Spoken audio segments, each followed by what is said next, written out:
I'm Cynthia Cox with Cox & Associates, CPAs, LLC, and this is the Nonprofit Minute. One of the situations that I see in my nonprofits these days is donations that are made electronically or through the use of credit cards. And then there are those fees that are associated with those contributions. What do you do with those fees? First of all, you need to remember that the donor gets the credit for the full contribution. Donors are really glad to hear that, and you'll keep them happier that way. But they get credit regardless of what kind of fee is associated with that contribution, whether, again, it be electronic or just a credit card contribution. The second question that you have to answer is, what do I do with those credit card fees?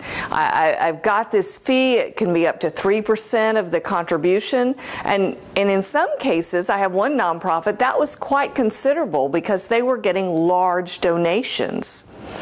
That goes as part of your operating expenses. But when I come in and if I do an audit, we're going to associate that with the program. So on the 990 and the audited financial statements, those credit card fees, electronic fees, are part of the program cost because it's the cost of doing business. While we're on the topic of electronic contributions, I'd like to give you some tips about them.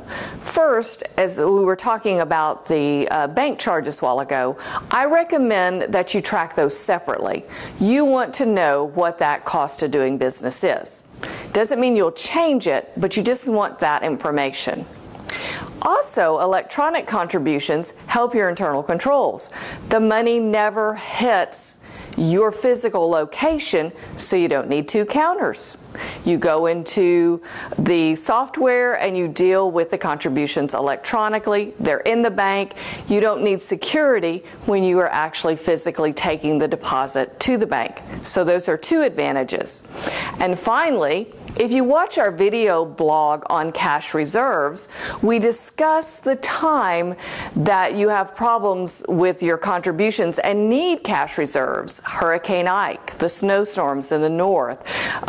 Those events don't impact your giving when you get your donors used to going in, handling the contribution electronically, either physically by doing it or setting it up with their bank. Whatever method they choose, they can do it from their home, and they're not impacted by the loss of that meeting. Overall, I think electronic contributions are a great idea. Make sure you check out that cash reserve video blog. You can find it on my website, and I hope all this information's been helpful to you. I'm Cynthia Cox with Cox & Associates, CPAs, LLC, and we look forward to serving you.